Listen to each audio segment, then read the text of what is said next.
नमस्कार, आप देखिए आज भारत न्यूज चैनल में हूँ आपके साथ अक्षय बेटेंद्र। और इस वक्त मैं रोहतास जिला के विक्रमगंज अनुमंडल के ईडो मोटो इंस्टीट्यूट में मैं मौजूद हूँ। यहाँ पर आने के कारण क्या है ये मैं साफ साफ आपको बता दे रहा हूँ कि यही वो जगह होता है जहाँ से कि बच्चे पढ़ते हैं, आगे बढ़ते हैं और कहीं ना कहीं भारत के भविष्य संभालने के लिए एक जिम्मेवारी को निभाते हैं। अभी भारत के भविष्य को संभालने के लिए इन्होंने कुछ यहाँ पे स्टूडेंटों को तैयार कर रहे हैं, तैयारियाँ के साथ साथ उनको पढ़ा रहे हैं। पढ़ाने के बाद हाई एजुकेशन के साथ अभी अपने इस इंस्टीट्यूट के बच्चे जो हैं उनका परीक्षा ले रहे हैं।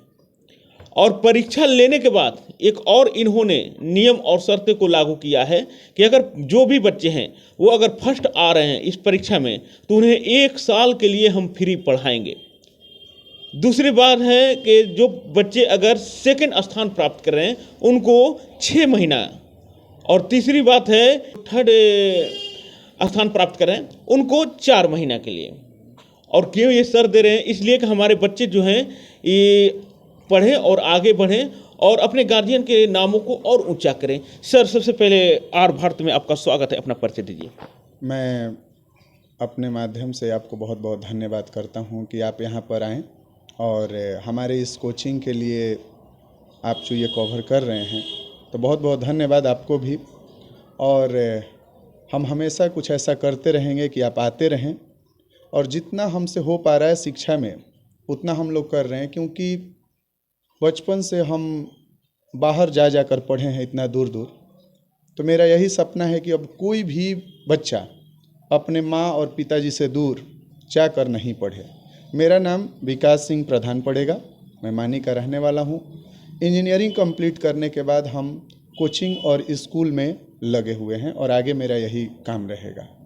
सबसे बड़ी बात है कि इंजीनियरिंग आपने किया है, आप अगर एक कंपनी में भी जाते तो अच्छा पैसा कमाते हैं, परंतु वहाँ न जा करके यहाँ पर कई एक इंजीनियर को पैदा करने के लिए आपने एक इंस्टीट्यूट खोल दिया।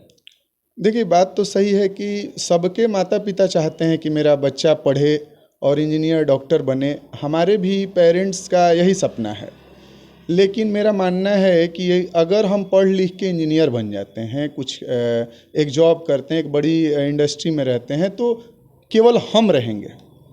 लेकिन जब हम इस शिक्षा में उतरेंगे तो हम अपने जैसे कितनों को बनाएंगे। तो मेरा यही सपना है कि गांव में जो शिक्षा नहीं थी और बच्चे नहीं पढ़ पा रहे थे, हमारे घर में था सुविधा तो हम चले गए, लेकिन जिनके घर में सुविधा नहीं है उनको हम यहाँ पर पढ़ाएं और जहाँ हमें पहुँचना था उनको हम यहाँ से पहुँचाएं। मेरा यही सपना है सर। बहुत अच्छा आपने सपना देखा है और सपनों को भगवान स्वीकार भी कर रहे हैं।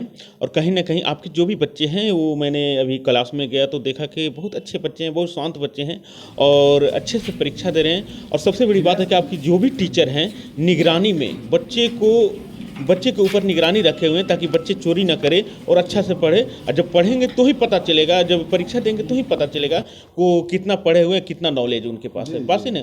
और ये परीक्षा जरूरी होता है सर इस ज़िंदगी के लाइफ के लिए। और ये प्रथम श्रेणी है जहाँ से बच्चे पढ़ करके आगे बढ़ते हैं। आगे बढ़ने के बाद में उनका भविष्य को तय करना मुश्किल हो जाता है कि वो डॉक्टर बनेंगे या सिपाही बनेंगे, देश की रक्षा करने वाला, या न जाने वो क्या क्या बनेंगे, मुश्किल हो जाता है। और ये विक्रमगंज की धरती है और यहाँ से बहुत सारे बच्चे जो हैं IPS IAS भी निकलते हैं सर। तो अगर बच्चे जो यहाँ पर पास कर रहे हैं परीक्षा में तो उनके लिए क्या कोई गिफ्ट भी रखे होंगे आपने? देखिए, क्या है कि कप और मेडल जो होता है, जैसे बच्चे फर्स्ट किए सेकंड किए तो उनको हम लोग प्रोवाइड करते हैं, तो एक अलग चीज़ है। बच्चे को अच्छा लगता है ये दिखाने में कि हमको मिला है तो हम देंगे। लेकिन जहाँ तक बात रही कि मेरा ये मानना है कि बच्चे को शिक्षा मुफ्त में मिलना चाहिए, लेकिन शिक्षा उसी को मुफ्त में मिलना चाहिए जो उस काबिल हो, जो लाइफ में कुछ कर सकता है। अब वो चाहे गरीब हो चाहे अमीर हो, लेकिन उसके अंदर कैपेबिलिटी है कुछ करने की, टैलेंट है, तो उस टैलेंट को सर्च करने के लिए हम लोग विक्रमगंज टैलेंट सर्च एग्ज़ाम रखे हैं, ताकि इस एग्ज़ाम के माध्यम से हमें ये पता चले कि कौन से बच्चे के अंदर टैलेंट है कि वो लाइफ में कुछ कर सकता है, और उसी को हम लोग फर्स्ट सेकंड थर्ड करेंगे। और मेरे जो कैपेबिलिटी है कि 1 साल तक हम उनको फ्री पढ़ाएंगे, 6 महीने पढ़ाएंगे, वो कर रहे हैं। और ये एग्ज़ाम हर साल होगा, अगले साल भी ये इसी डेट को होगा, उसके नेक्स्ट ईयर भी होगा। और 18 बच्चे जो हम फ्री ले रहे हैं हमको भगवान इतना शक्ति दे कि इसको हम 36 करें, हम 100 करें। और एक मेरा और है सर कि बच्चे जितना बढ़ेंगे मेरा फ़ी उतना कम होगा। अच्छा, हाँ, बच्चे बढ़ेंगे फ़ी कम होगा। वो कैसे? कैसे क्या है कि सर बच्चे कम रहेंगे तो टीचर्स तो सर घर चलाना है ना, उनको पेमेंट देना है और ये जो रेंट है ये सब हमको करना है, तो एक खर्चा है सर किसी भी चीज़ को चलाने के लिए। तो अभी जो हम स्टार्टअप किए हैं तो बच्चे कम हैं, जो पैसा आएगा इसमें इन्वेस्ट कर दे रहे हैं। लेकिन जब बच्चे ज़्यादा होंगे तो जो अमाउंट आज मेरा खर्चा हो रहा है यही अमाउंट तो कल भी होगा। तो ज़्यादा बच्चे अगर कम कम पैसा देंगे तो यही अमाउंट तो हमको मिल जाएगा। तो फ़ी हम सर कम करेंगे, जितना स्टूडेंट यहाँ इंक्रीज करेगा फ़ी उतना कम होगा। और ये हम आपके चैनल के माध्यम से सबको बता रहे हैं, पलटने वाले नहीं हैं सर। हम अपना पूरा जीवन इसमें लगा देंगे, अंतिम सांस तक इसमें लगे रहेंगे, चाहे कुछ भी हो जाए। हाँ, बस यही रिक्वेस्ट है कि बच्चे हमसे जुड़े, पेरेंट्स से अपने बच्चे को यहाँ पर जोड़े। बेटर से बेटर एजुकेशन हम प्रोवाइड कर रहे हैं। एक कोचिंग में 9 स्टाफ रखे हुए हैं, 9 टीचर, 80 बच्चे हैं अभी और 9 स्टाफ लगे हुए हैं। बेटर से बेटर एजुकेशन प्रोवाइड कर रहे हैं, video classes, science lab, library अलग से, उसके बाद हर क्लास में एक टीवी लगाया गया है, कैमरा, सिक्योरिटी, हर एक चीज़ प्रोवाइड कर रहे हैं। अब काफ़ी कम कॉस्ट में 500 रुपया पर मंथ, इतना कम में इतना कुछ दे रहे हैं। 2 आवर्स कोचिंग चल रहा है। अच्छा, 500 रुपया पर मंथ जी।